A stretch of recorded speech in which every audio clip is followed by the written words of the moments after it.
Olá, pessoal, tudo bem com vocês?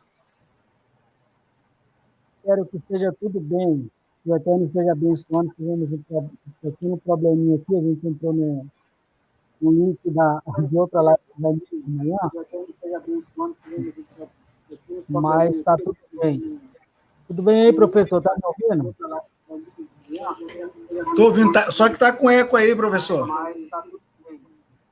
Beleza. Tô ouvindo, só que está com eco aí, professor. Está me ouvindo agora? Sim, estou. Só que está com eco aí, professor. Vamos lá, então. Boa noite a todos. Vamos falar hoje sobre arqueologia bíblica, né? Seu retorno está muito alto aí. Boa noite a todos. Peraí, eu vou desligar aqui meu Vamos falar microfone. hoje sobre arqueologia bíblica, né? Seu retorno está muito alto aí. Boa noite a todos. Peraí, eu vou desligar aqui meu microfone. Sobre arqueologia bíblica, né? Seu retorno está muito alto aí. Boa noite a todos. Peraí, eu vou desligar aqui meu microfone. Tem alguma coisa ainda dando.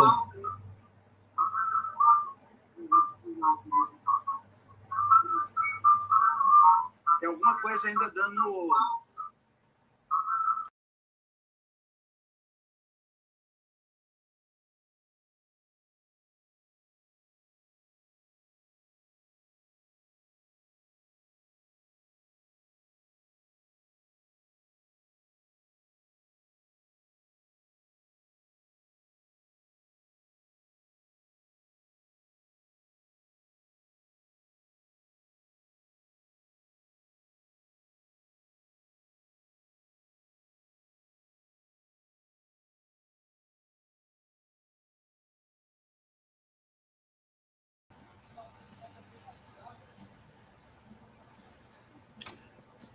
Shalom, amigos. Enquanto o professor Kleber não aparece aqui, nós estaremos dando continuidade à nossa aula hoje, né?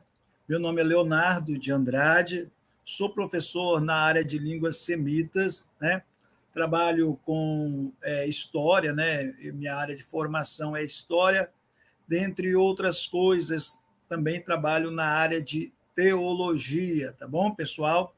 E hoje nós iremos abordar um assunto muito interessante, que é arqueologia bíblica.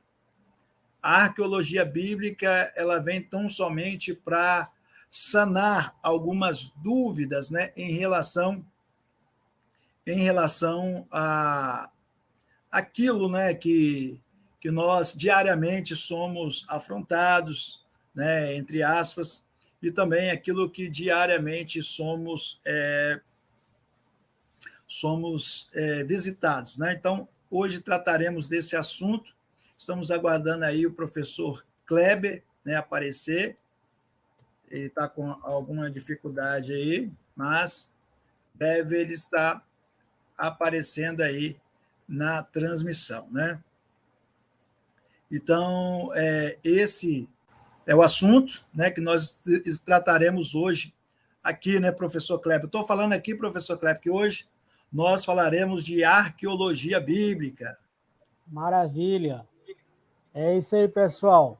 Tivemos pequeno problema técnico aqui, mas acredito que está solucionando já.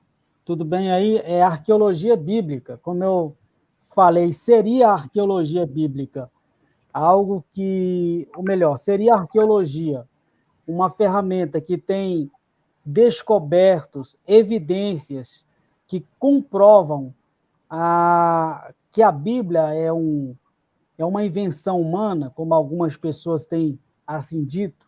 Nós temos, à luz de toda a história aí, muitas pessoas se levantam dizendo que a Bíblia não é a palavra de Deus, que é uma invenção, que é uma coisa da cabeça dos homens, que não se provam. E hoje está aqui conosco nosso amigo Leonardo Andrade para falar um pouquinho sobre essa questão. Será que a Bíblia é um plágio? Qual é a fonte que os autores da Bíblia utilizaram para escrever, né, o texto bíblico? É isso aí. Acredito que você já falou um pouquinho a respeito do seu curso. Não falei ainda, não. Falou não? Se o senhor Não, quiser falar um pouquinho do não. seu curso, esteja à vontade, fala aí que para a gente iniciar o nosso bate-papo. Então, vamos lá. Eu trabalho na área de línguas semitas, né, e nós temos um curso, temos um instituto aqui, que trabalhamos na área teológica, que é chamado de Instituto Teológico Logos.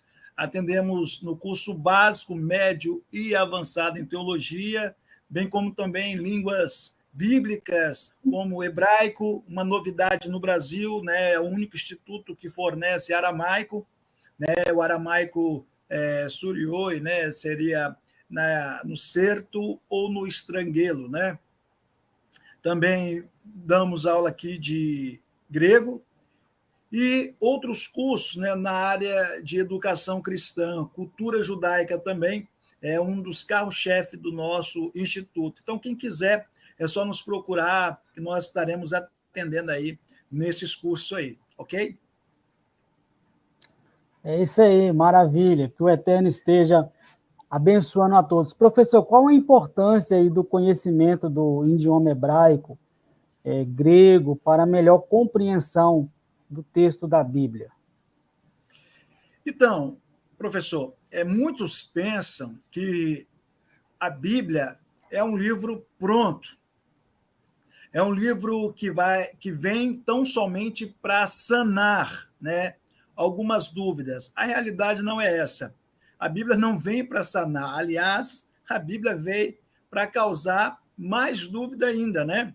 Então, quando você observa alguns textos, eles só serão elucidados à luz do original.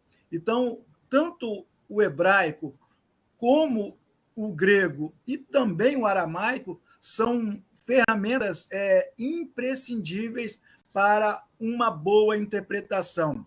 Eu não estou dizendo que você não vai ler e não vai entender, né?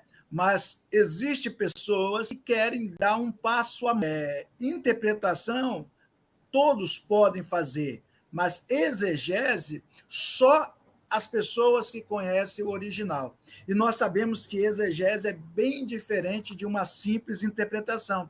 Exegese, ela trata no profundo, né, do conhecimento. Então, a veracidade do texto só vai ser elucidado à luz do original. Então, conhecer para um exegeta, eu não conheço nenhum exegeta que não conheça, né, que não conheça os originais. Eu não conheço, porque para tratar de exegese é necessário conhecer os originais. Então, hebraico, aramaico e grego é uma ferramenta fundamental para todo teólogo exegeta. Agora, é muito importante essa distinção que o senhor faz aí, sobre a questão de compreender o texto da Bíblia e compreender ele com profundidade.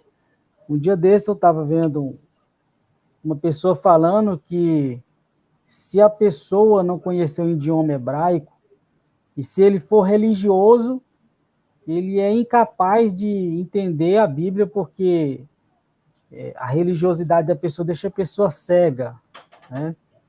Então, como que você vê essa questão aí? Porque eu vou dizer assim, não tenho formação em hebraico nem em grego, estudo o idioma ainda, mas assim, eu acho que eu consigo entender alguma coisa da Bíblia, né? Mesmo não conhecendo o idioma, não conheço profundamente.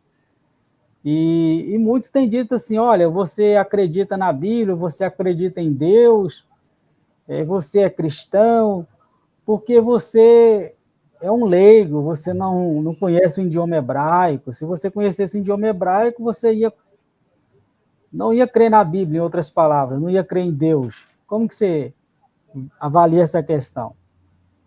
Eu tenho 3 formações de nível superior, né? Eu tenho uma formação em teologia, eu tenho uma formação em filosofia e outra em história, né? Que eu gosto muito.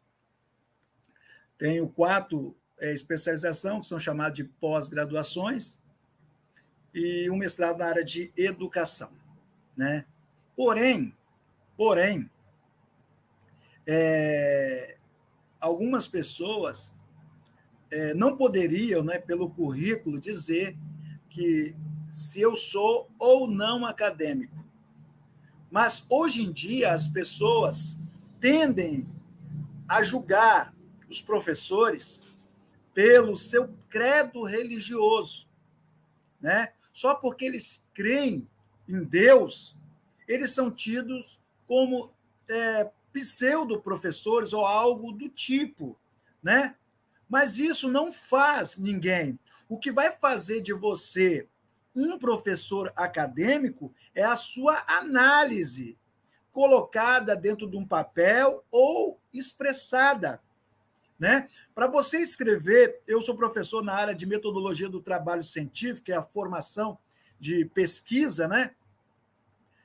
Já gravei um DVD para um instituto teológico, também escrevi para outros cursos sobre esse tema. E ali que você vai mostrar se você é acadêmico ou não. Quando você coloca referências heurísticas, bibliográficas, né, você faz um trabalho de acordo com as normas da ABNT, você é um pesquisador nato, então eu acho que não tem ninguém que possa te julgar ou não, entendeu? Então, isso, o que vai te provar é a sua... Como é que você expressa isso, né? Então, o seu lado transcendente, na qual você acredita em Deus, isso não tem importância no cenário acadêmico. Isso não deveria nem ser julgado, né? Então, isso é um desvio de foco, né? É uma falácia quando você usa esse tipo de argumento para falar se o cara é um professor qualificado ou não. Então, tipo assim, eu vejo todos qualificados, porém, nem todos são profundos, né? Então, não adianta eu pegar na internet e soltar alguns focos, né, de luz, focos de sabedoria, e achar que eu estou bombando, que eu sou professor, que eu posso monopolizar e dizer quem é e quem não é. Eu não posso dizer isso. Eu não conheço sua carreira acadêmica, eu não conheço a sua aptidão. Então, isso não faz de ninguém melhor ou pior, entendeu? Então, crer em Deus não é endereço para academia ou não. Muito bem, já tem algumas perguntas aí no chat que agora eu vou estar passando para você. Mas antes, vamos começar aqui logo com uma pergunta bem interessante, né? Os autores aí da Bíblia, especialmente os autores da Torá, daquilo que se chama Pentateuco, esses autores, ou este autor, eles, para construir, para escrever, né, esses livros, eles usaram os contos sumerianos, plagiaram esses contos na construção desses livros.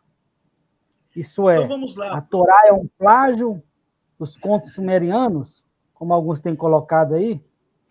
Então, vamos lá. Hoje eu pretendo acabar de vez com essa farsa, né? Se você puder colocar o slide aí, que eu preparei. Isso. Então, hoje eu pretendo acabar com essa farsa de vez, tá bom? De vez mesmo. Aqui nós temos a figura do Enuma Elish, né? Os contos sumerianos que nós temos, principalmente, nós podemos dizer dois, mas existem mais, claro, que é o Enuma Elish e o Gilgamesh. Além dele, tem a Zilsudra, né, que é Atarrás, e outros mais. A viagem de Ishtar ao abismo. Então, todos esses falam sobre a criação. Mas, em especial, esse aqui, ele fala sobre a criação. E, volta e meia, ele é comparado ele é comparado ao livro de Gênesis, ou livro do Gênesis, né? Então, eu separei aqui a imagem das primeiras 10 linhas do Enuma Elish, né? Então, aí tem as primeiras 10 linhas do Enuma Elish, tá bom? Eu não sei se tá dando para ver direitinho aí, professor Kleber. Sim, tá sim. Então, Tá aqui, ok. ó, na primeira linha aqui, ó, tá vendo? Nessa aqui, você tem aqui, ó, E, que é o E aqui, tá vendo? Você tem o E, depois você tem o Nu, né? Enuma. Eu vou ler direto, porque senão a gente vai perder muito tempo, né? A primeira frase aí, direto aí, professor, a primeira frase direto dessa linha direto. Tem um espaço aí, mas pode ser direto, né? Eu não sei se você consegue ver o meu mouse, né? Mas acho que não consegue ver, não. A primeira linha direta aí está escrito, ó, está escrito assim, Enuma Elish, lá, Nabu, Shamamu, né? Que nós lemos, Enuma Elish, lá, Nabu, Shamamu. O que significa isso? Quando acima do céu não foi ainda nomeado. Eu vou fazer eu vou descompactar esse texto. Você tem aí a palavra Enuma. Enuma, ela é uma conjunção temporal. Como conjunção temporal, ela vai sempre... Você vai entendê-la como quando, né? Quando. Então, aí você tem o quando, que também pode ser Inuma ou Inu, né? Inu, dentro desse contexto. Mas você também tem Elish. O que é Elish? É um advérbio formado com uma desinência. Esse ish é uma desinência. E ele está associado com a palavra Elu, né? Não é Ilu. Ilu é a palavra para Deus. Elu é como se fosse um verbo, ficaria no sentido estar alto, né? Ou com o adjetivo simplesmente somente alto, né? Então aí você tem Enuma Elish, né? Esse lá, ele é um advérbio de negação, não.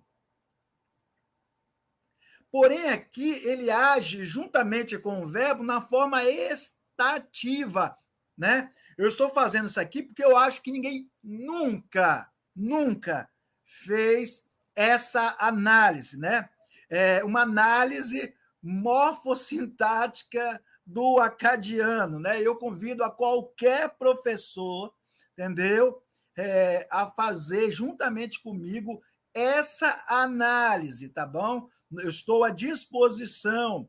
Quando esses pseudos professores, né, que são, na maioria, ateus, né, eles citam que o Enuma Elish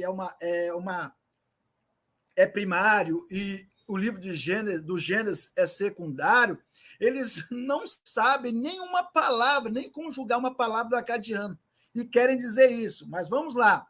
Então, lá é um advérbio negação, ele age na forma estativa do verbo.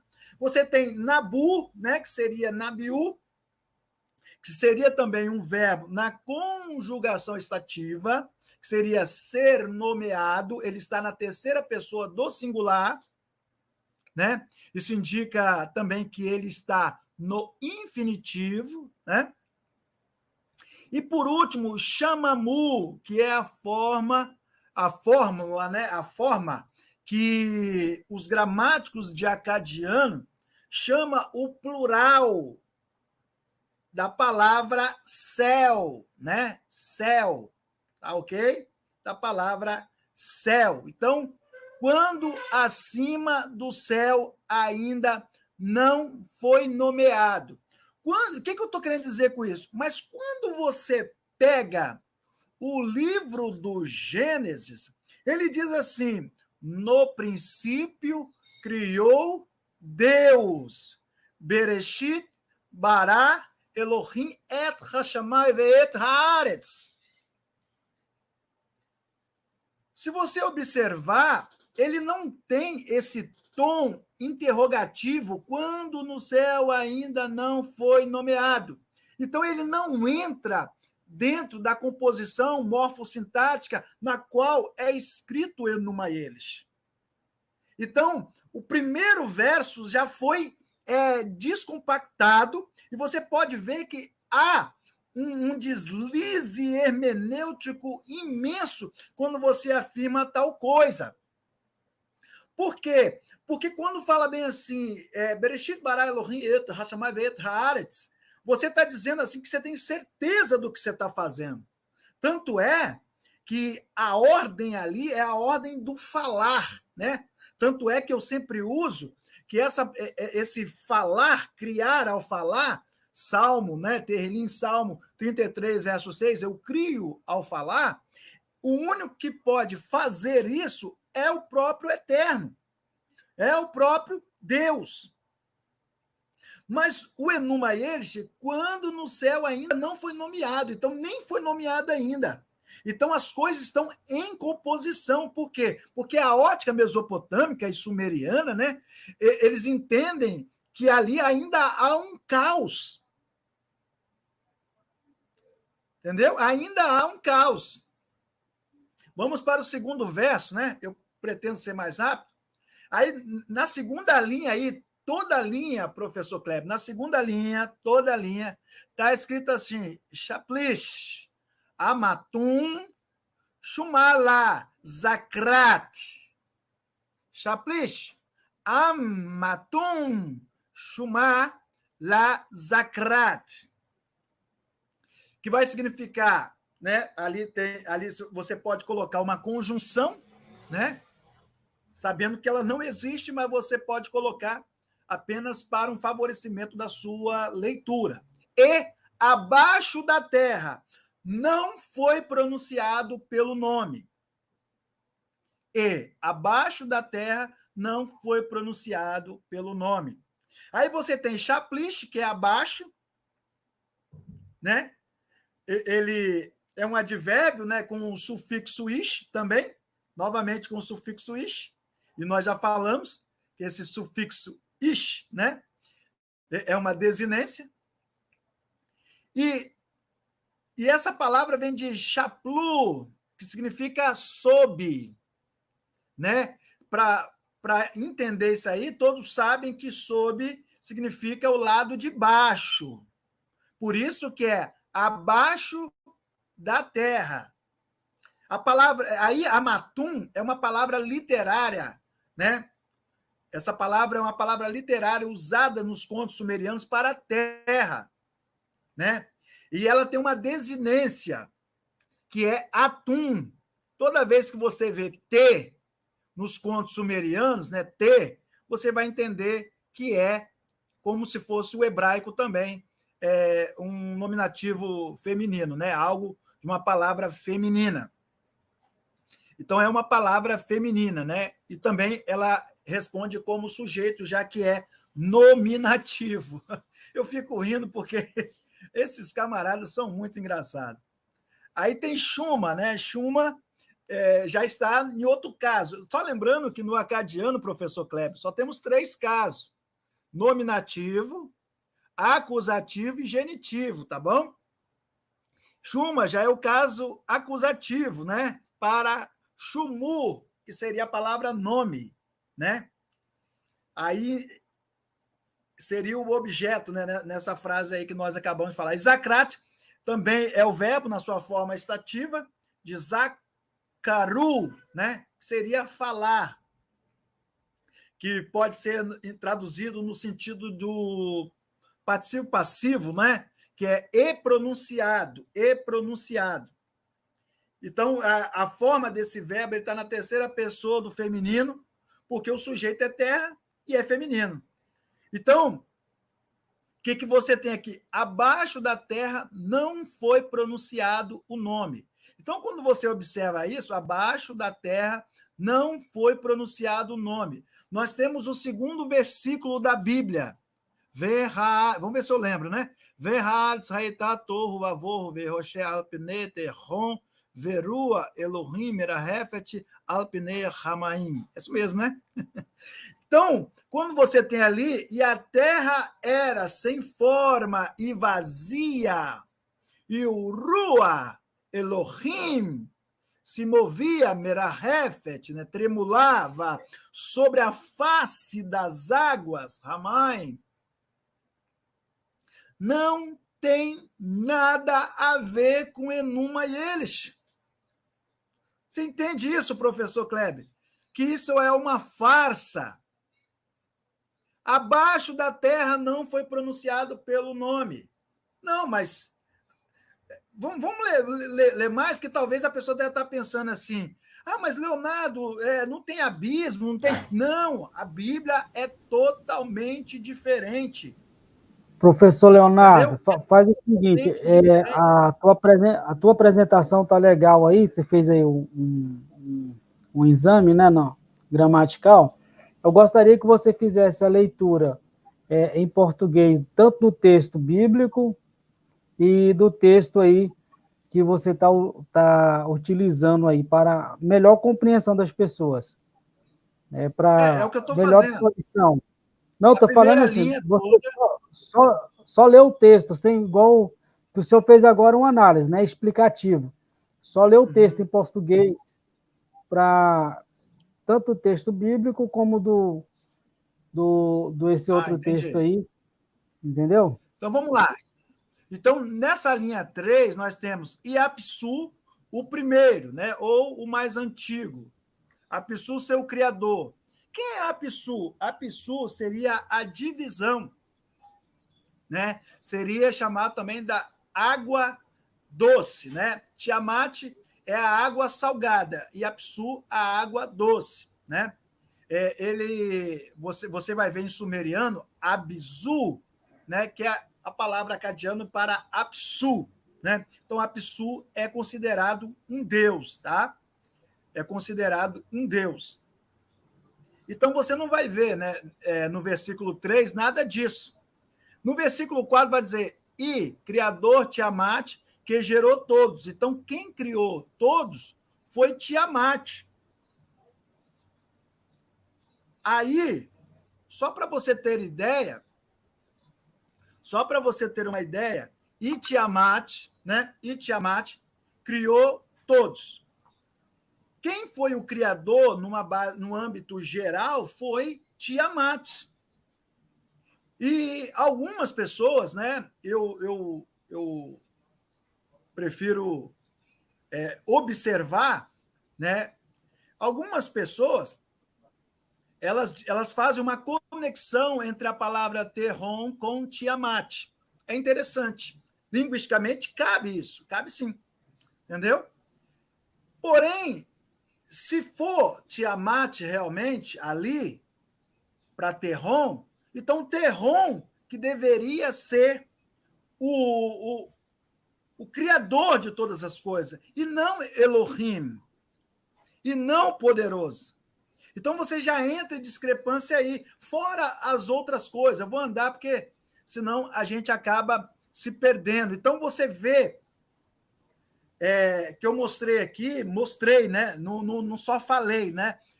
Os pseudos professores eles falam, mas não mostram, né? E eu vou mostrar.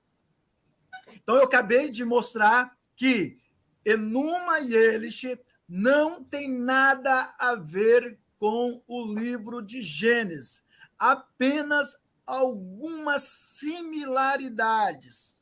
Vamos avançar? Vamos lá. Aqui você tem o livro que é conhecido no Brasil da Epopeia de Gilgamesh, ou Gilgamesh. Gilgamesh, né?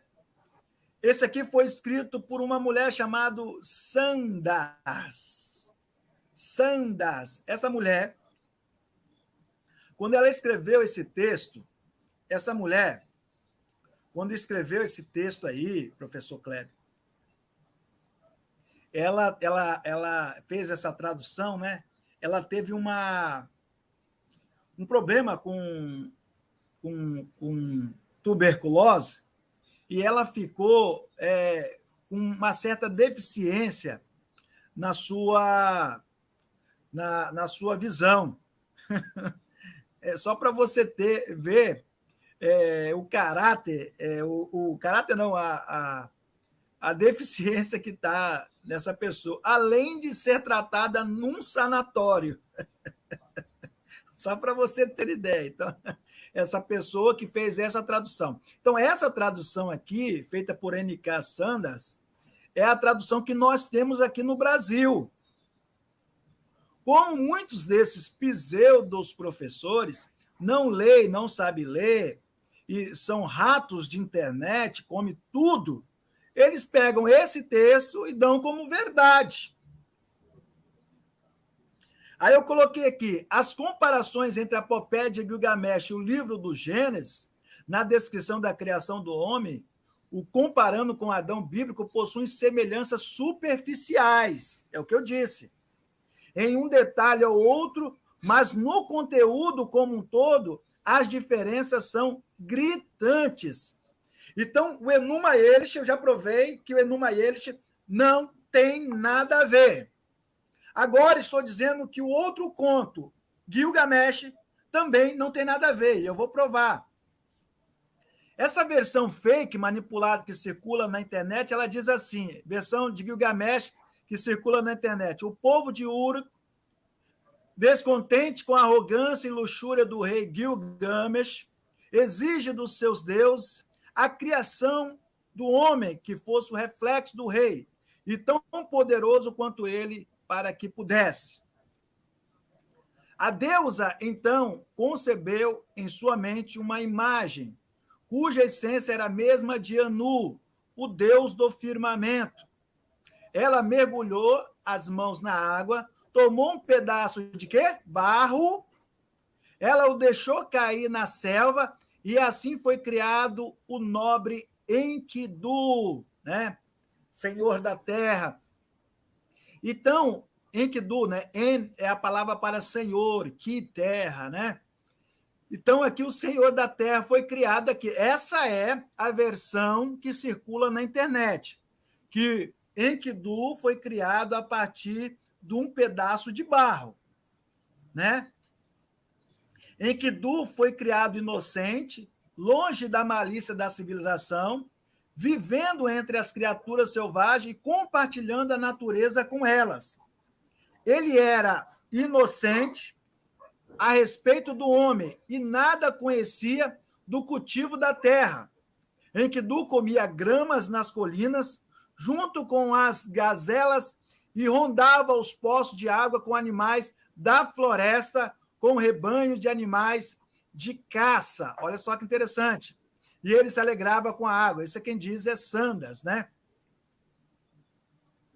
Mas o que a Bíblia diz?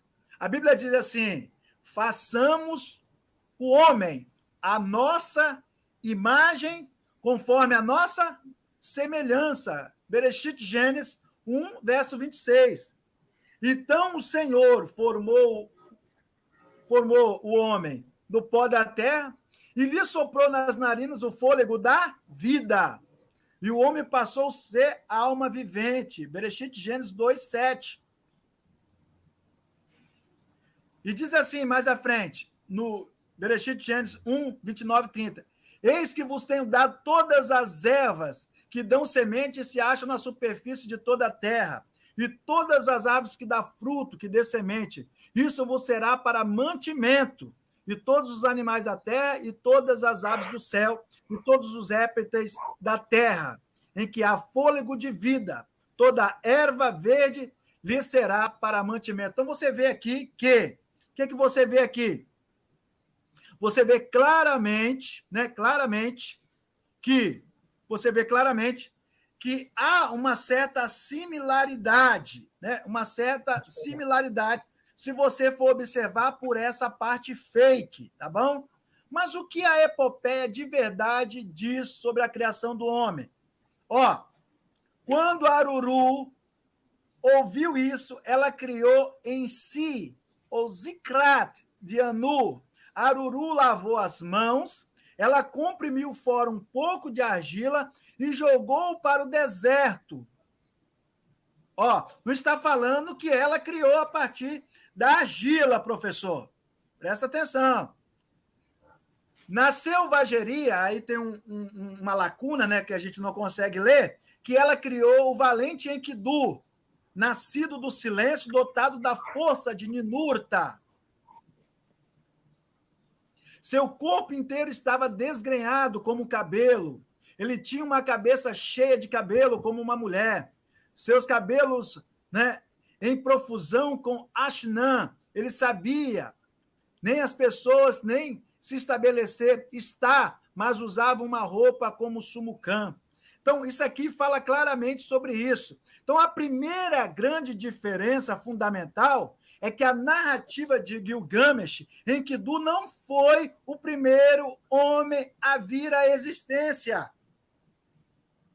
Então, na narrativa de Gilgamesh, de verdade, não é essa fake que corre na internet. Gilgamesh não foi o primeiro homem a vir à existência, pois, segundo a genealogia da lista dos reis da Suméria, um antigo texto sumério datado da Idade do Bronze, Gilgamesh foi o quinto monarca da primeira dinastia pós-diluviana, de Uruk. Gilgamesh é descrito como sendo um semideus dotado de força humana. Então, essa aqui já é a primeira discrepância. Era superior a outros deuses, por ser 2/3 Deus e 1/3 homem. Ou seja, Enkidu não foi criado como o primeiro homem, ao contrário de Gênesis, onde Adão foi o primeiro homem a ser criado. Então, isso aqui já refuta essa questão de falar, não, porque ele foi criado da argila, então isso é uma similaridade, então isso é uma provocativa, então isso já é um plágio.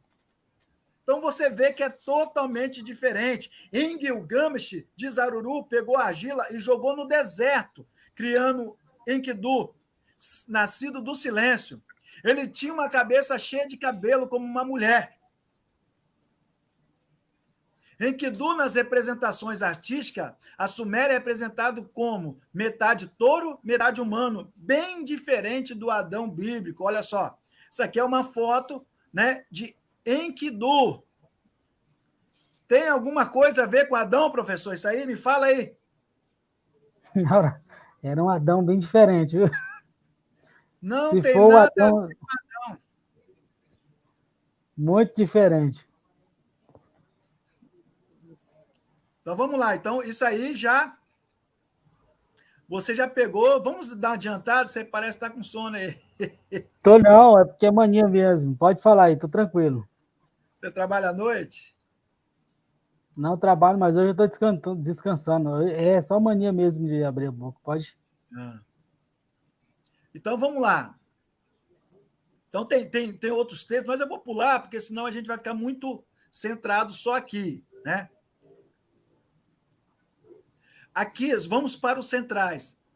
Não, o texto da epopeia de Gilgamesh não diz em momento algum que ele era inocente a respeito do homem e nada conhecia do cultivo da terra. O texto real é completamente diferente.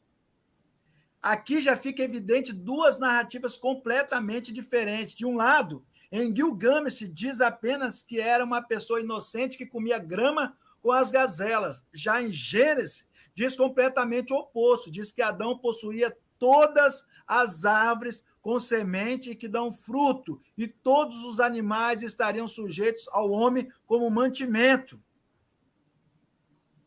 Está entendendo isso aqui, professor Kleber? Tô. Então, isso aqui demonstra outra discrepância que eles apontam. Então, em suma, é o seguinte: existe um documento que circula pela internet, né, que traz uma informação, e esse outro documento que você está apresentando aí, que trata do mesmo assunto, traz informação que se contradiz entre si. Né, com sobre certeza. Esse tratado. Mas a problemática, professor Kleber, não é essa, que só circula na internet. A problemática é que versão que circula na internet, ela não está de acordo com a epopeia de Gilgamesh, né? Não está. Então, ela está totalmente fora. Eu estou mostrando as discrepâncias aqui. Entendeu? Certo. Então, você Aí vai ver...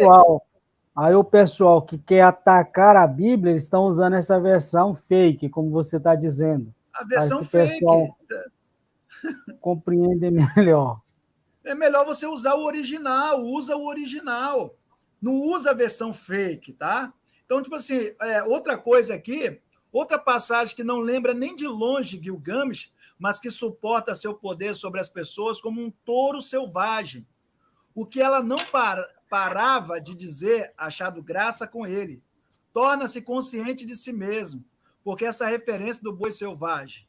Porque Enkidu é representado na mitologia suméria como um semideus, metade humano, metade boi com chifres, que vivia comendo capim com os animais de campo. Nada se aproxima da descrição do livro de Gênesis. Então, isso é uma farsa. É uma farsa completa. Pessoal, as pessoas que dizem que nós que acreditamos na Bíblia somos ignorantes, eu queria que você me provasse, apenas me provasse. Não basta você dizer, eu penso assim, é a síndrome de Chicó, né? Sabe qual é a síndrome de Chicó?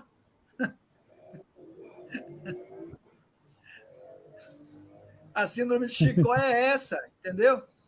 Eu ouvi dizer, né? Então, Leonardo, professor Leonardo, então deixa eu te fazer aqui uma pergunta aqui. Primeira questão que eu acho que deve ser avaliada. Quem é o autor do livro de Gênesis, né, ou quem são os autores, e quando ele foi escrito? O livro mais antigo, a cópia mais antiga de Gênesis, que se tem data aproximadamente de quando? Se é possível saber quem é o autor. Vamos lá.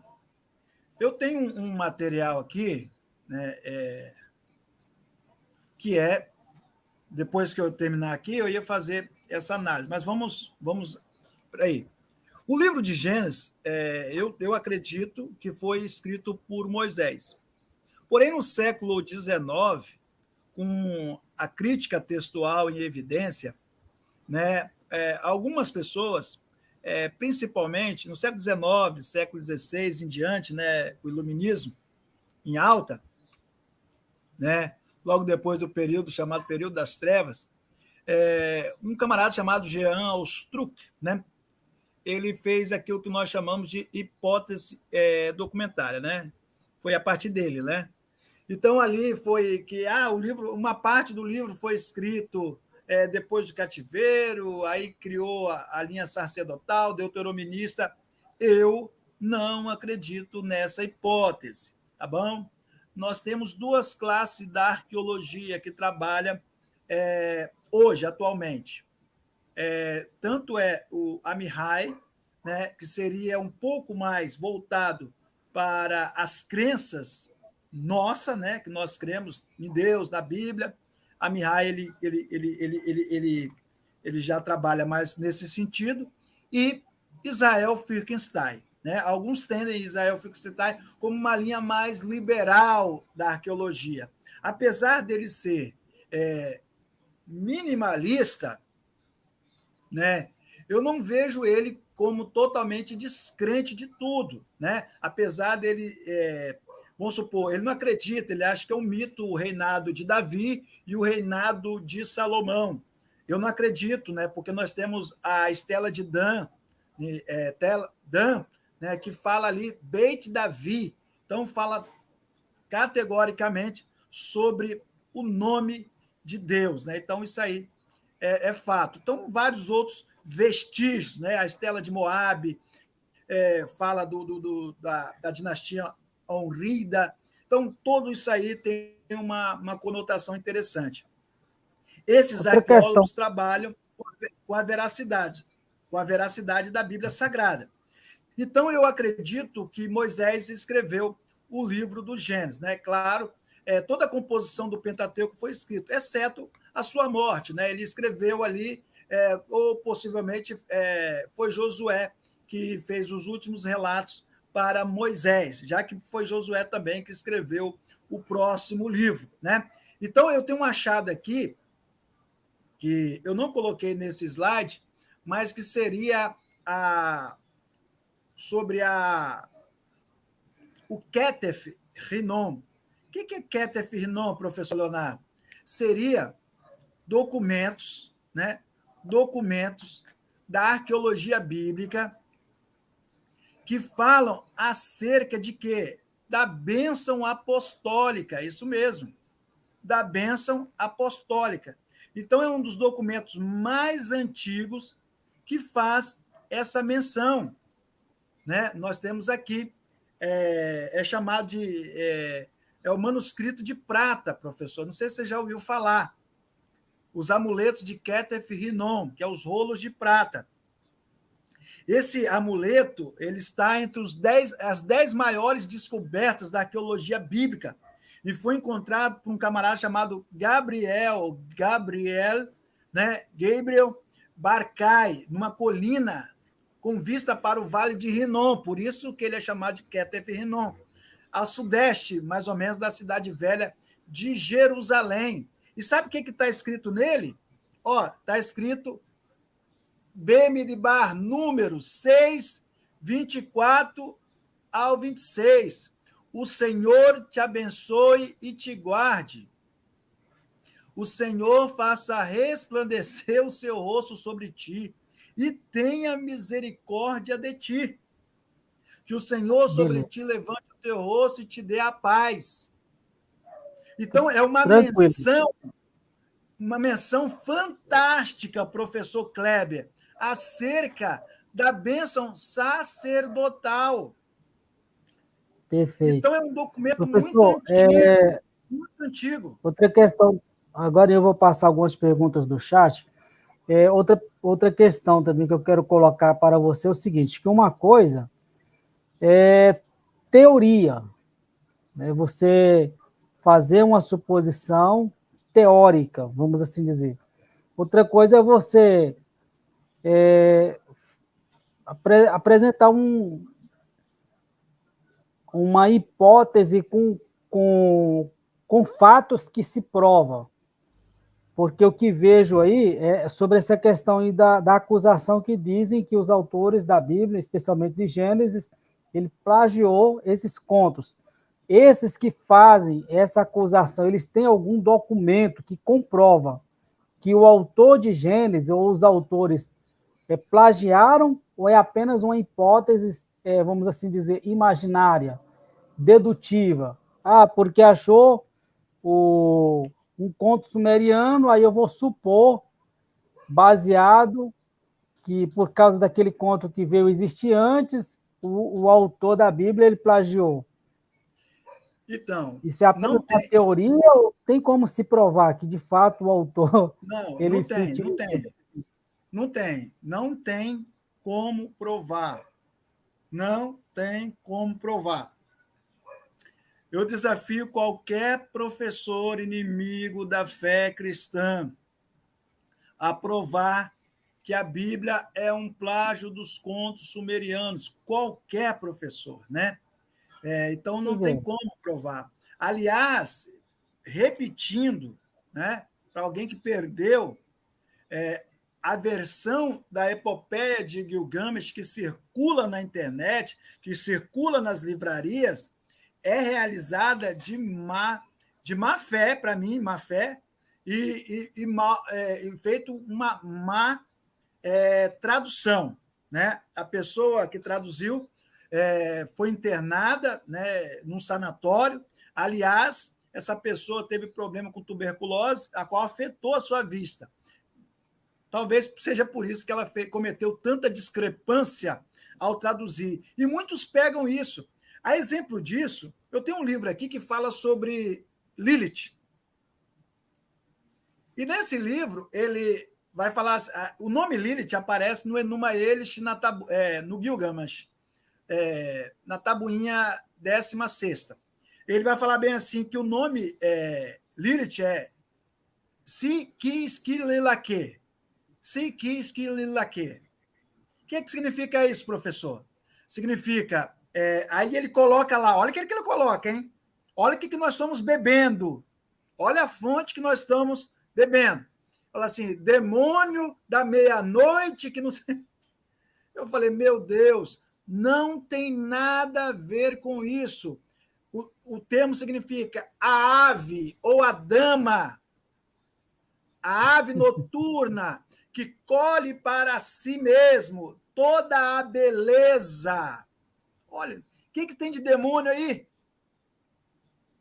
Então, é muita discrepância. Então, nós estamos comendo, né, absorvendo muita coisa errada que vem dessa manobra de querer, talvez, desmitificar a Bíblia. Meu irmão, é interessante quando uma pessoa, professor Kleber, faz alguns apontamentos que são relevantes, que fazem...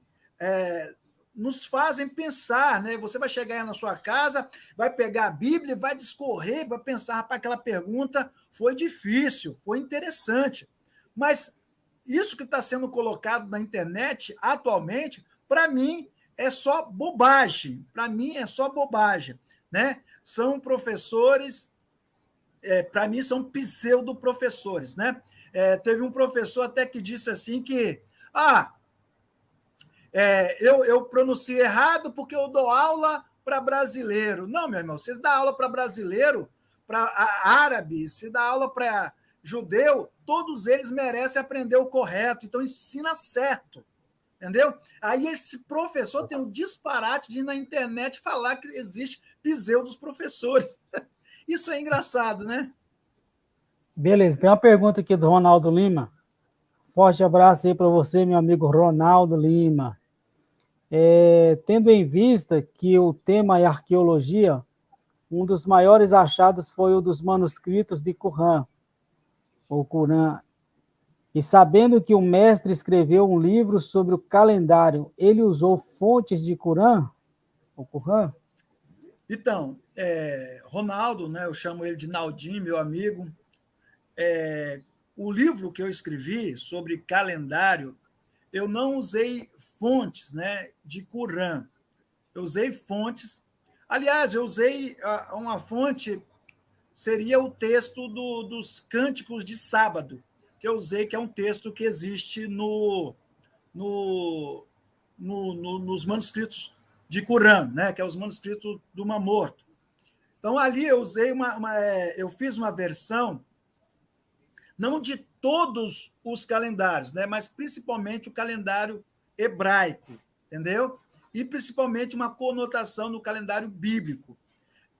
Eu sei que há algumas conotações relacionadas aos manuscritos de Qumran, relacionado a algumas manifestações, principalmente apocalípticas, em relação que envolve principalmente o calendário, né? Aí porque eu não escrevi nesse cunho, né, nesse jeito, não é endereçado a esse tipo, eu não usei os manuscritos de Qumran, tá bom, meu amigo? Aí ele pergunta aí como adquirir seu livro sobre os calendários. Então, meu livro sobre os calendários ele ia ser publicado pela editora Carisma, né? Por algumas eventualidades, eu preferi não publicar por essa editora, entendeu? Por não ter uma cara daquilo que eu propenso nesse sentido.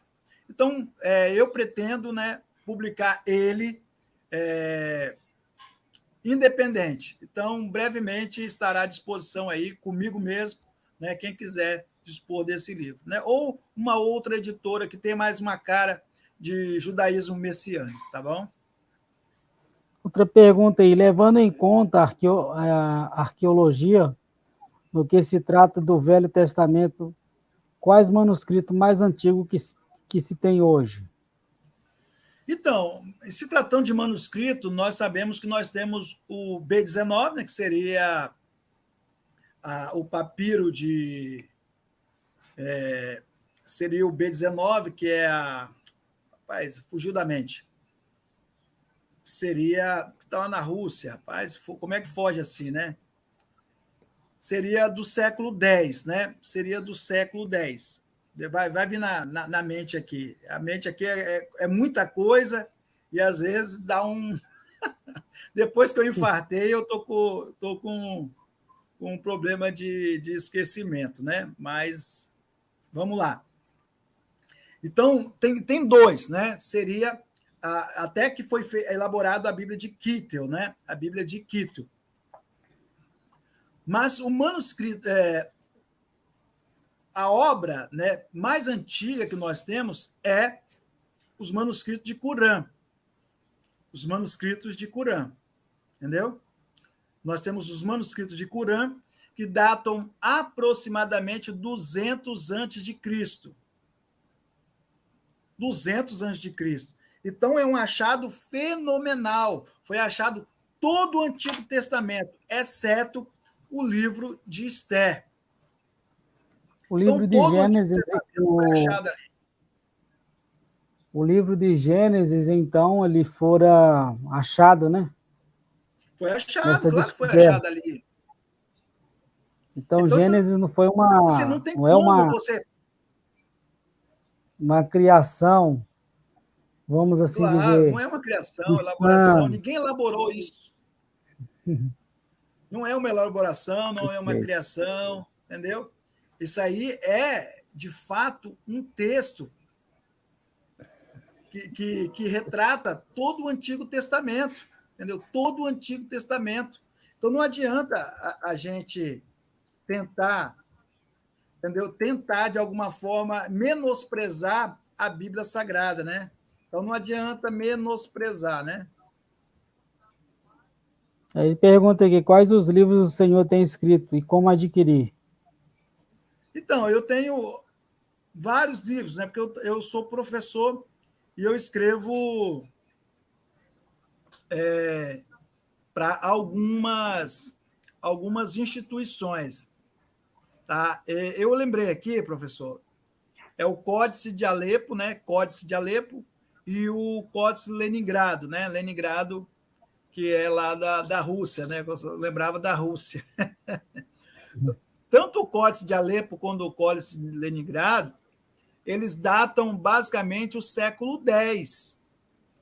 Então, as obras mais antigas que nós tínhamos do Antigo Testamento datavam o século X. Certo. Está me vendo aí, estou entendendo. Sobre essa questão da arqueologia, quais as descobertas dentro da arqueologia que desfavorece a Bíblia, que contradiz a narrativa bíblica e outras descobertas que favorecem, né, a narrativa bíblica? Professor, desde quando eu entrei para esse cenário, né, religioso, eu estudo aquilo que nós chamamos de paleografia. O que seria paleografia? Paleografia é o estudo das línguas antigas, tá bom? E até hoje eu não achei nada que favoreça ou desfavoreça o cenário bíblico. Nada mesmo, tá? Eu estou sendo sincero, nada. Então, eu não posso chegar aqui para você e falar que não, tem esse tipo de achado, tem esse tipo de... Não tem esse achado, entendeu? Não tem esse achado. Agora, em contrapartida, tem os achados que dão veracidade à Bíblia. Eu vou citar aqui. A Estela de Tel Dan, né? A Estela de Tel Dan, né? Essa Estela de Tel Dan, ela tem o nome de Deus, Yod-Re, Waw-Re, ou Vav-Re, o nome de Deus. Tem a palavra Beit Davi, e em sequência tem Yehudá, né? Beit Davi de Judá. Então não tem como fugir falando que era Davi de outro lugar, era Davi mesmo. Então, a data desse achado é basicamente 860 a 840 antes de Cristo. Então, isso aí é uma prova fantástica, professor. Uma prova fantástica acerca de quê? Acerca da veracidade da Bíblia Sagrada. Além desse, Pode falar. nós temos a inscrição de Siloé. Ela foi descoberta em 1897, no leste de Jerusalém. E ela entra em concordata com o texto de 2 Reis 20, verso 20. Ora, o mais dos altos de Ezequias e todo o seu poder, e como fez a piscina e o aqueduto, e como fez vir a água à cidade, porventura não está escrito no livro de Crônicas dos Reis de Judá? Então, é mais uma prova fantástica acerca da veracidade. Nós temos também o calendário de Gézer. O calendário de Gézer também é outra prova fantástica que fala sobre os elementos naturais, né? O papiro de Ani, o papiro de Pulver, que fala sobre ali os acontecimentos das 10 pragas. Então, são muitos artefatos, são muitas provas de que a Bíblia é realmente verdadeira. A Bíblia é um manual totalmente verdadeiro. Não tem como fugir disso. Entendeu? Dentro da... O professor caiu aí, mas acredito que ele vai voltar agora. Pessoal, nós estamos aqui hoje com o professor Leonardo Andrade. Ele está aqui conosco falando sobre a arqueologia bíblica, né? Você que está nos acompanhando, se você deseja fazer alguma pergunta para o professor Leonardo Andrade, você pode escrever aí a sua pergunta, que nós estaremos passando a sua pergunta para ele, para que então você possa ter uma resposta. Estude a Bíblia Sagrada, examine este livro. É um livro maravilhoso, que com certeza vai trazer bênçãos para a sua vida. A Bíblia é um livro que traz resultados positivos na vida de um homem, na vida daquele que lê.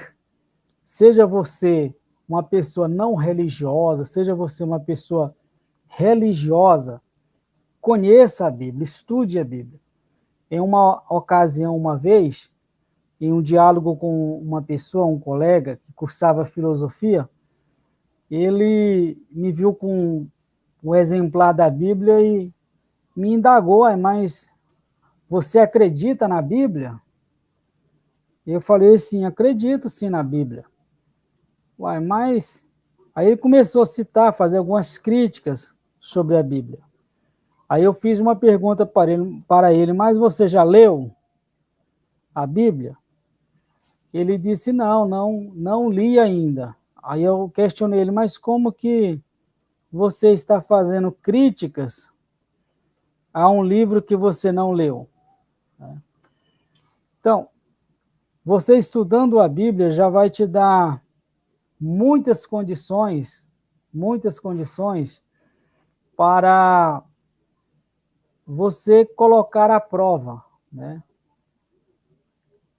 Se a Bíblia é ou não palavra de Deus, se ela vai trazer benefícios ou não na sua vida.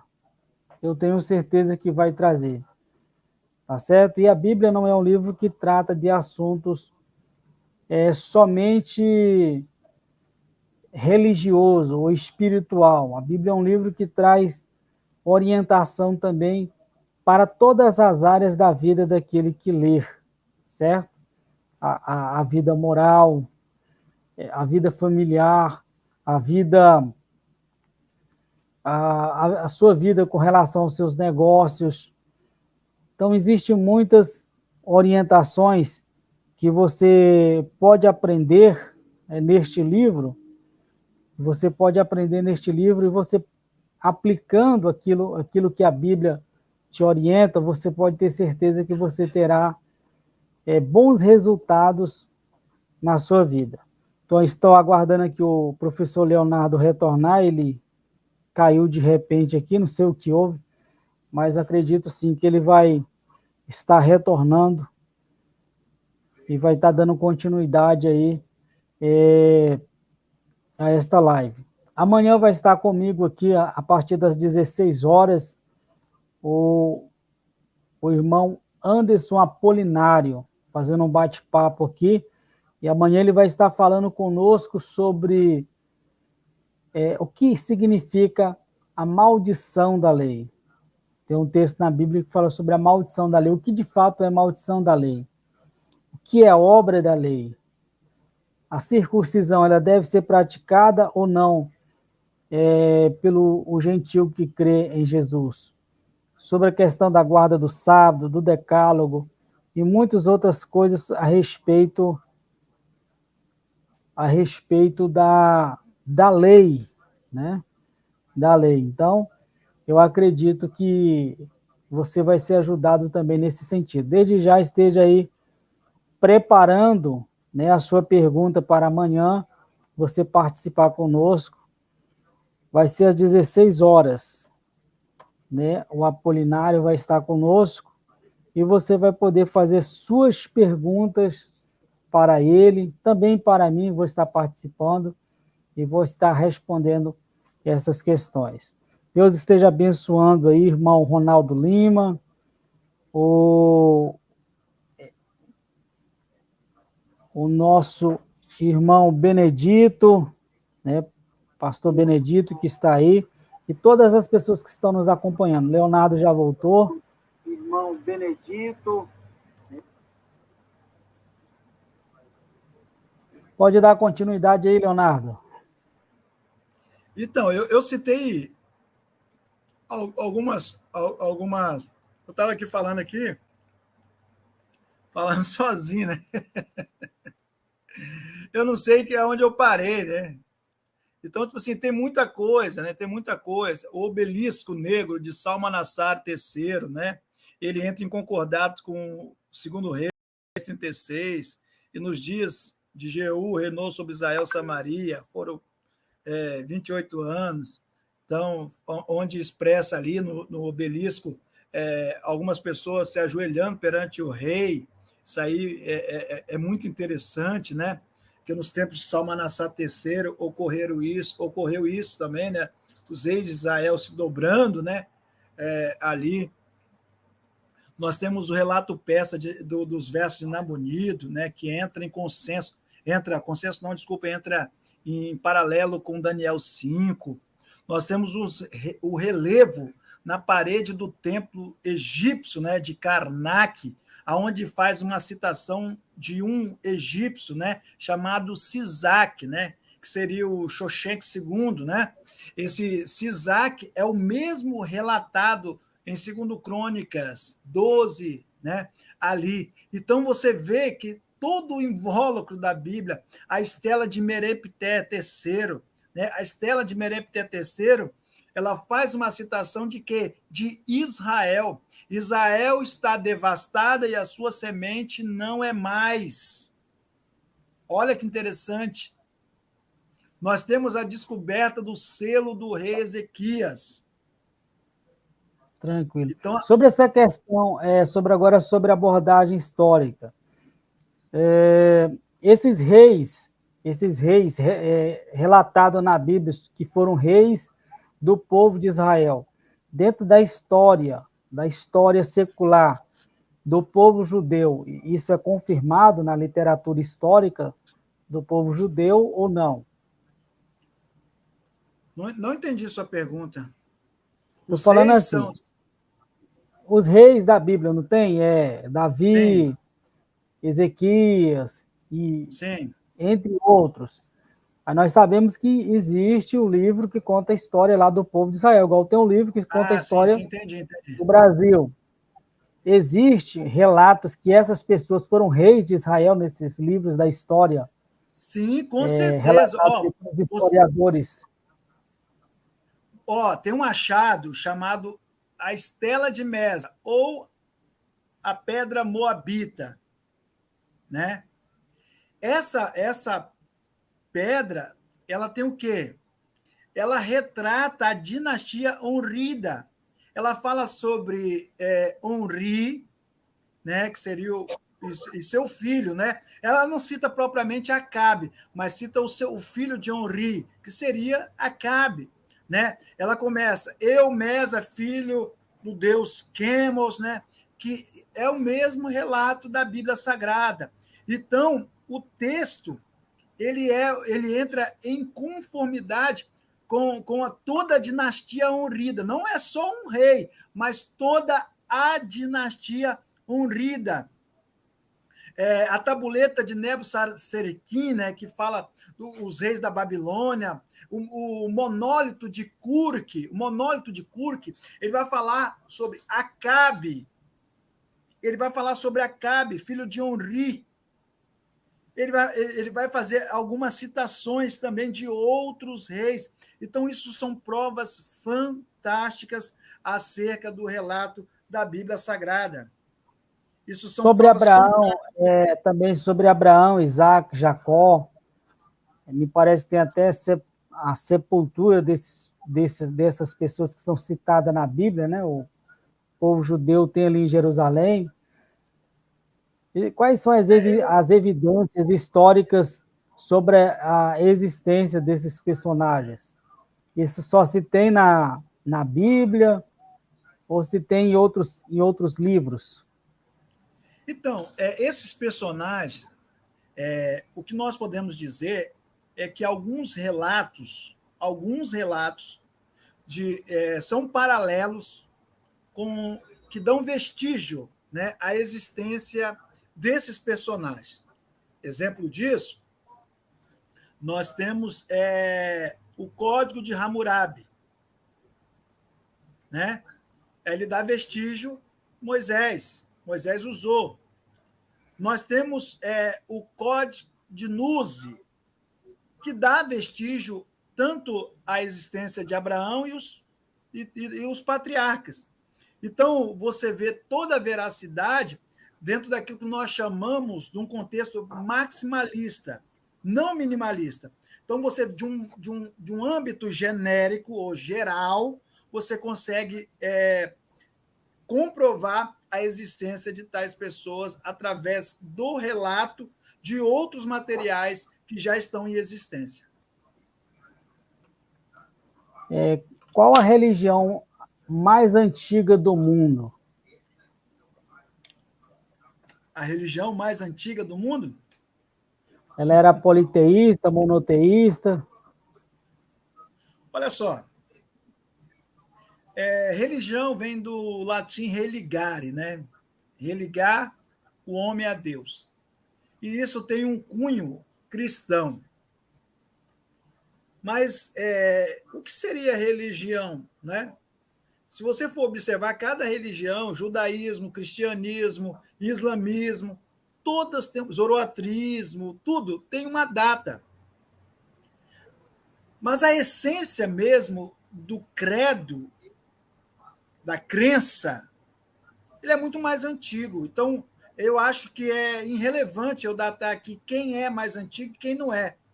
Eu penso que o que é mais o que deve ser favorecido, o que deve ser falado, é que Deus sempre foi exaltado em toda a história, entendeu?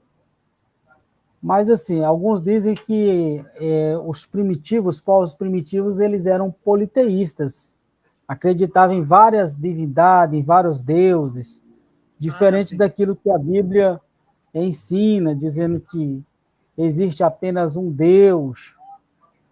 E aí, como que você vê? A arqueologia comprova essa questão, né, da origem do povo ser politeísta e não monoteísta. Como que você vê essa questão? Como que você explica? Então, professor Kleber, nós devemos ser sinceros, né? Não podemos passar o pano em algumas coisas. Eu acredito que Deus, quando ele criou todas as coisas, no início, ele não tinha essa pretensão de estabelecer o monoteísmo, porque, a princípio, ele já emerge, no princípio criou Deus, né? Ali o Deus está como Elohim, né? Seria o poderoso, né? Forças, nesse sentido. Porque ele não tem muito essa estigma de ter que fazer isso. Só que depois as nações começaram a se bandidar, né? Com o politeísmo, com outros deuses, que não era o Deus de Israel. Aí Deus teve a necessidade de estabelecer o culto dele. O culto dele é um culto monoteísta, entendeu? Então, a princípio, as nações que não eram Israel começou a querer se bandidar com os outros deuses, né? Até o próprio Israel tentou com outros deuses cananitas. Tem um achado em Kuntlet Ajerut. Kuntlet Ajerut teve um achado em cerâmica, né, óstraca, e lá tem uma figura, né, de Yahvé, como um boi, né, um touro, e sentado no trono assim, a deusa Asherá. Aí está escrito assim, Yahvé e sua Asherá, né? O achado é real? É real. Agora, será que essa intenção... Porque nós datamos, né, o monoteísmo com Josias. O monoteísmo com Josias. Porém, se você for observar, Elias já faz um confronto antes com os profetas de Baal e os profetas de Axera. Ó, ué, se ela era a consorte de Yahvé, por que há essa briga entre o profeta de Yahvé com os profetas de Axera, ou Axerá? E aí? Explica isso. Entendeu? Interessante, né? Leonardo, como que a gente explica isso, esse achado? Explica, isso é fácil. Foi inserido no culto do Senhor, no Deus de Israel, no culto de Yahvé, práticas pagãs, isso é bíblico. Ezequiel vai denunciar isso. Então, aquilo ali são inserções de prática pagã no culto a Yahvé, entendeu? Mas nós vemos relatos antes de algo totalmente diferente. Nós vemos lá, com o próprio Atom, o culto monoteísta estabelecido no próprio Egito, bem antes, muito antes dessas coisas. Então, nós podemos ver que o culto monoteísta já era intencional para aqueles que tinham uma dissidência, já tinham uma proximidade com os estrangeiros, chamados Chassu, Retenu, Abiru, Rapiru, hebreus. Uma questão assim, interessante, está um pouco fora do assunto, mas já que você entrou aí, queria perguntar para você o seguinte: um tempo desse eu vi um grande exegeta aí, fazendo uma análise de um texto que me chamou a atenção, moço. É um texto de Gênesis 17, que diz assim: quando Abraão completou 99 anos, Jeová apareceu e lhe declarou: eu sou El Shaddai, Deus Todo-Poderoso, anda na minha presença e ser íntegro. Eu gostaria até que você lesse a última parte em hebraico, que me parece que é El Shaddai. Né? Isso, é isso mesmo. Então, a ideia que foi trabalhado aí, segundo esse exegeta, que aí se trata de dois deuses. Mas dentro da minha limitação, eu entendi Shaddai aí como a qualidade desse ele. Porque eu não vi nenhuma conjunção, que geralmente, pelo menos no português, tinha que ter para ser duas divindades, né? O senhor me corrija isso se eu estiver errado. Tinha que ter ele e Shaddai, né? Mas aí nós temos El Shaddai.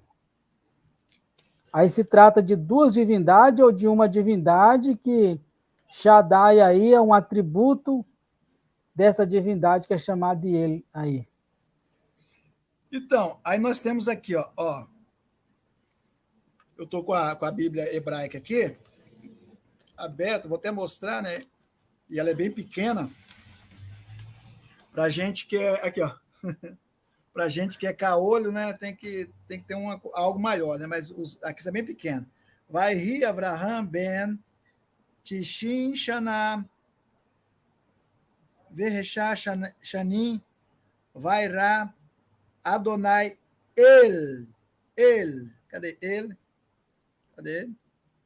El Avraham. Eu vou ler só na parte que tá. Aí tá aqui, ó. Ani El Shaddai. Ani El Shaddai.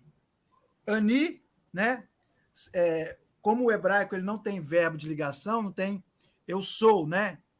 Mas a gente já entende que eu sou. Ani é a primeira pessoa, né? Ani, primeira pessoa, Atá, segunda, Ru, terceira. Então, eu sou ele.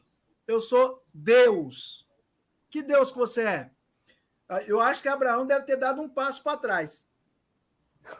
Peraí, mas eu saí de casa por causa de ele. Ele, cananita, pai touro. Não, mas eu sou El Shaddai. Eu sou o Deus Todo-Poderoso. E Deus complementa. Ou seja, ali Deus está se manifestando como um nome chamado nome composto de Deus, como ele faz em outras partes. Então, essa história de falar, não, mas ali há dois deuses. Não tem como ser dois deuses, porque a conjunção ela é usada como partícula adicional. Ou seja, ela vai adicionar alguma coisa, talvez um personagem ou uma oração. Né? Isso é o intuito da conjunção.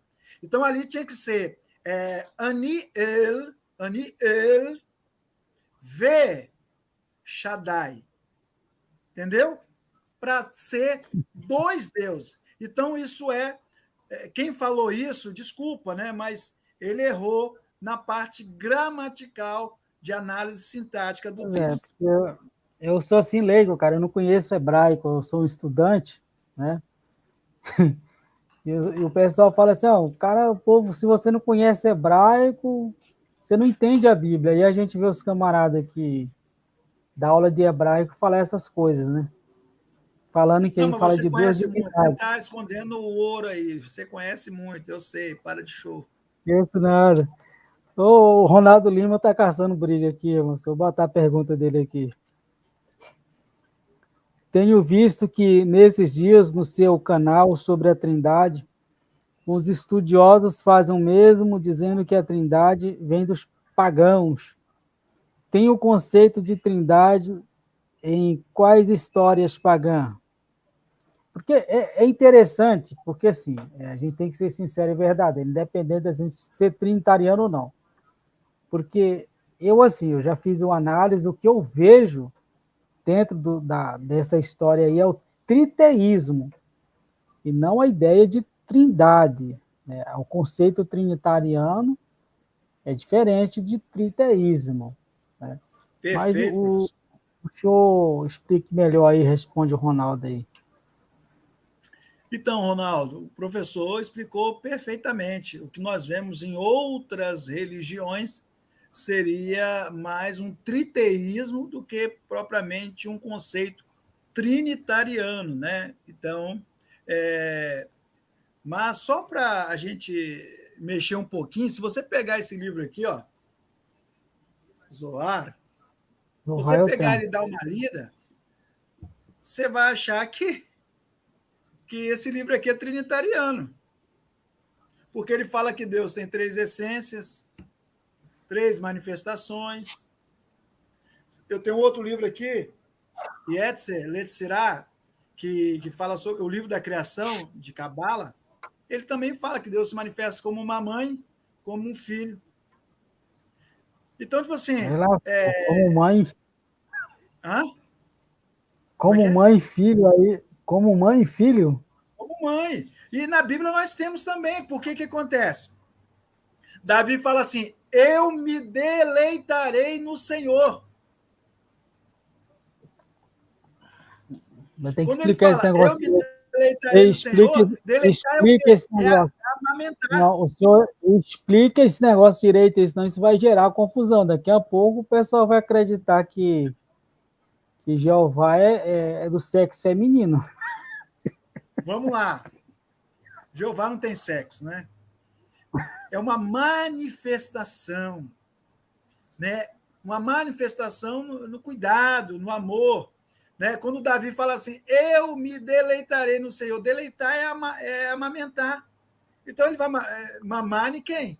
É só uma mulher que produz leite. Então, ele está dizendo que ele vai ser sustentado. Isso é uma figura de linguagem. Então, tipo assim, Deus tem esse tipo de manifestações. Né? Ele fala lá em Isaías, mesmo que uma mãe esquecesse do filho que cria, eu jamais esqueceria de ti. Entendeu? Então, ele se manifesta dessa forma. Então, nós temos muitas manifestações. Deus, a realidade do Antigo Testamento, é que ele manifesta como um ser plural. Os trinitarianos entendem esse ser plural através da doutrina progressiva que o Novo Testamento expõe como sendo uma fé trinitariana. Já os judeus mais abertos, né? Eles entendem que Deus se manifesta como plural. Alguns acham que ali ele está conversando com anjos. Aí eu já entro e já digo que não tem como. Ele é soberano, ele não vai prestar, ele é monarca. Ele não vai prestar autoridade para anjo, porque anjo não cria nada. Então, aí eles falam, não, mas são agentes da criação. Então, cada um vai ter a sua opção de fé. Cada um vai ter o seu embasamento. Então, que Deus se manifesta como um ser plural, ele se manifesta. Então, desse entendimento como um ser plural, é que eles pegam similaridade de outras religiões. Vamos supor um exemplo, o Egito. O Egito nós temos Ísis, seu irmão Osíris, que são casados também, e o filho Horus. Peraí, mas são três, né? É uma tríade. Peraí, mas não são três, não. São milhares de deuses. E, aliás, nesse formato aí, nós temos mais um componente, que é o Ricardão do Egito, chamado de Sete, que queria Ísis e matou Osíris. Por isso que Osíris é o deus do submundo. Então, tipo assim, essas alegações são totalmente infundadas, né? Então, só para reforçar, em todo caso, seria um triteísmo, não uma trindade.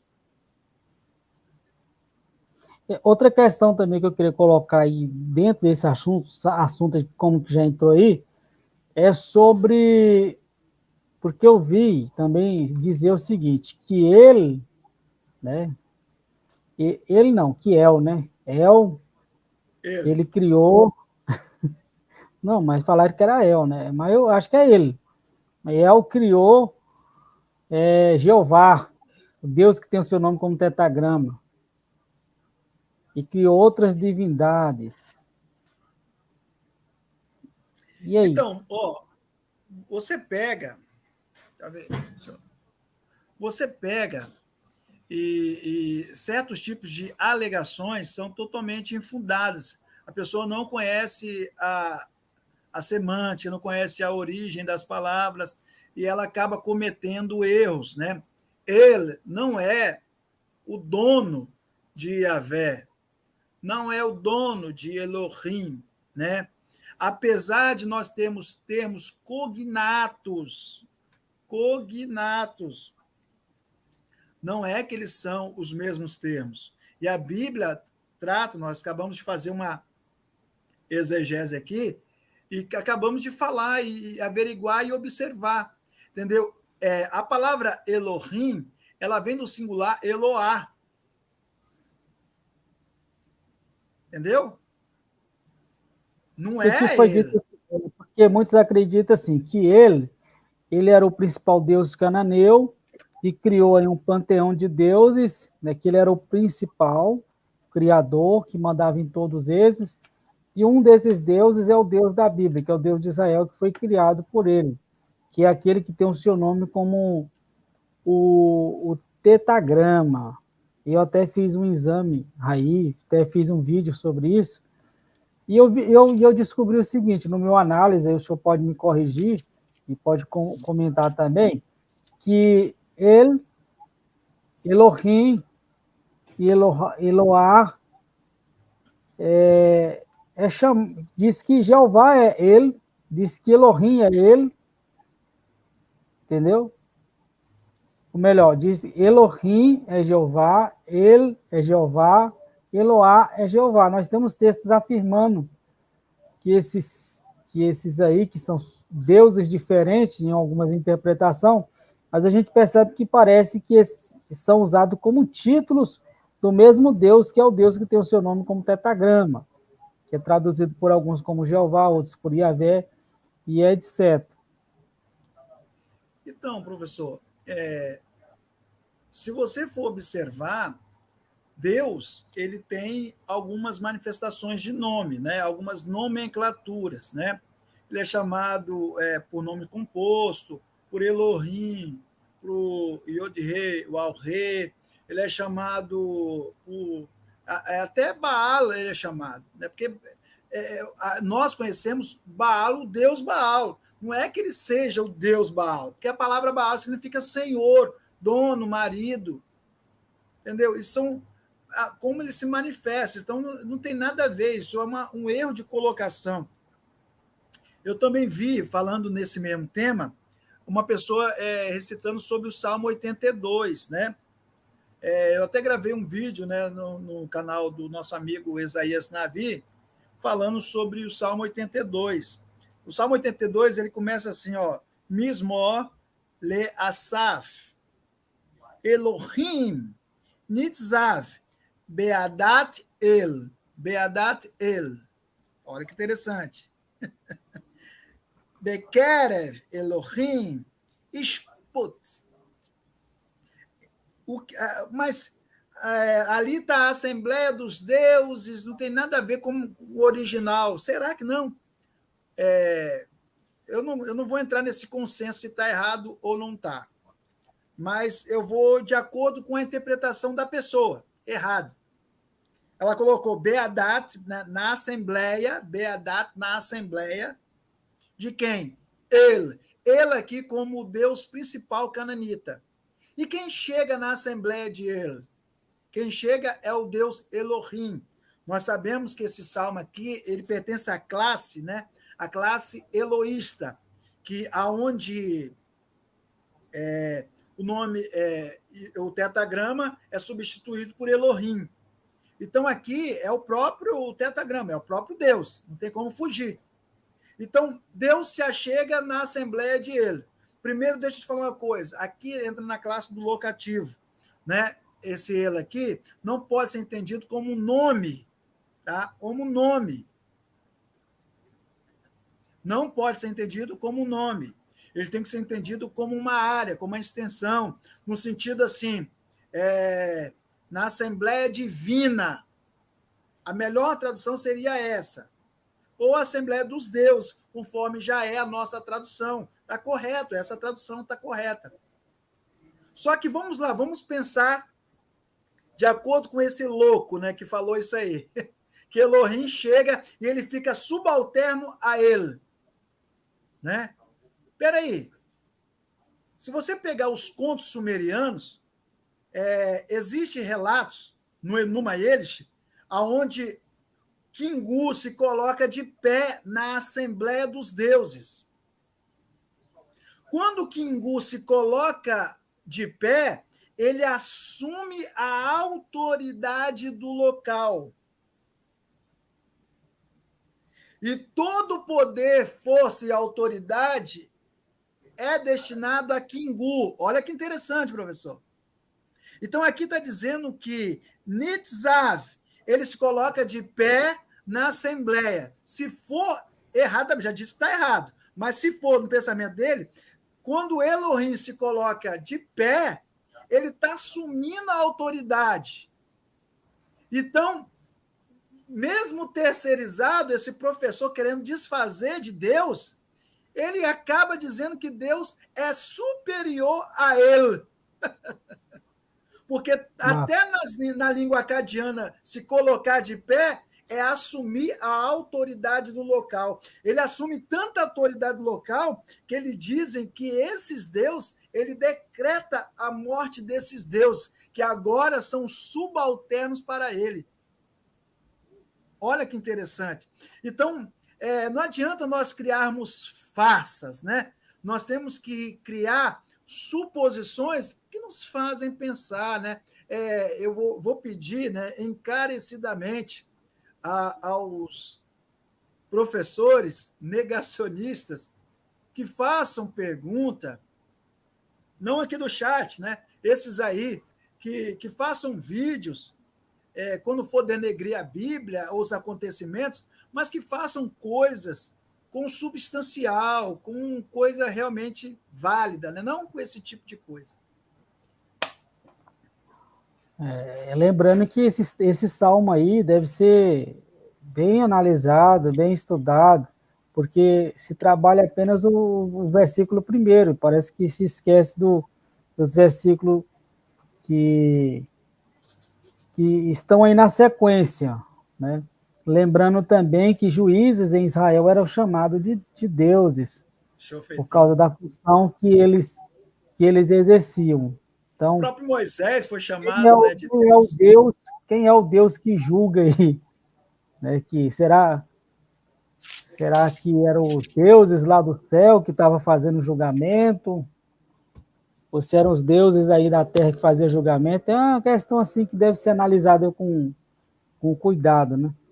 O Ronaldo Lima pergunta: o problema não está em querer personalizar um ser que sequer há possibilidade de ser entendido.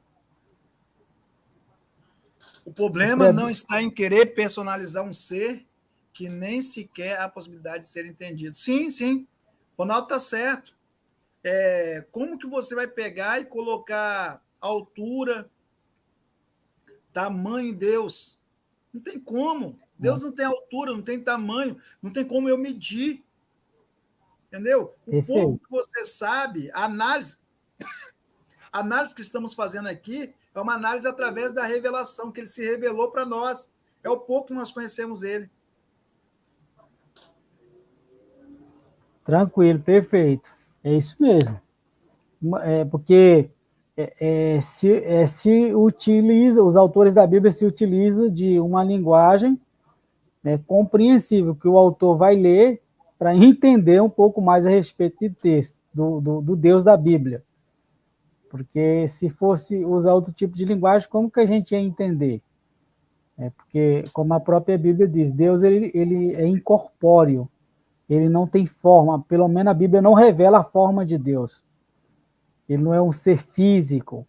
Ele próprio disse lá em Deuteronômio capítulo 4 que não se fizesse imagem dele, nem de animais, nem de peixes, nem de homem, como era comum os religiosos da época fazer. Eles ouviram apenas a voz de Deus, mas não viram a sua forma, né?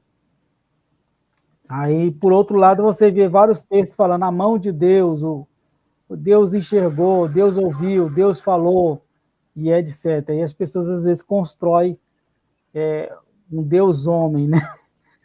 Vamos assim dizer, como se Deus tivesse uma característica literal física. E isso não pode acontecer. É isso aí, professor. O senhor pode fazer suas considerações aí, finais aí, a respeito da arqueologia, a respeito da Bíblia. Então, fazendo as considerações finais, eu quero agradecer essa oportunidade A gente esquece, né, que falar de arqueologia é muito amplo, entendeu? Muito amplo. E eu quando propus nesse tema, eu quero até propor outro tema, professor. Quero falar sobre o servo sofredor, gramaticalmente. Maravilha, Só que aí top, vai ter muito. que ter, vai ser gramática pura, pura mesmo, entendeu? Então, vamos falar o que é um sufixo, o que é um prefixo, que dentro da gramática, porque tem muitas pessoas dizendo que o servo sofredor não é Yeshua. Eu acredito que é Yeshua. Eu não sei Eu o que. gostaria, eu gostaria de propor para o senhor fazer duas lives, né? Como vai ser uma live grande, como você está falando, sobre o servo sofredor. O servo sofredor é você trabalhar o texto gramaticalmente, você faz uma live, né? Aí outro texto, eu gostaria que o senhor fizesse sobre o servo sofredor dentro dos escritos judaicos, mas desses escritos antes do Messias. O que os rabinos falavam sobre o servo sofredor antes do nascimento de Yeshua? E acho que é interessante. Então, deixa eu te falar uma coisa. A gente então pode dividir, né, os versículos, uma parte e outra. Por quê? Porque eu já falo dentro da gramática, mas aplicando também a cultura, falando Ah, o que os beleza, rabinos então melhor diziam, ainda. Tranquilo, entendeu? tranquilo. E tem muita Não, a coisa, minha, é muita coisa. eu particularmente acredito que o servo sofredor, ele é Yeshua, né? Alguns acreditam que não, mas eu acredito que sim. Não existiu nenhum personagem na história que a história mostra que ele sofreu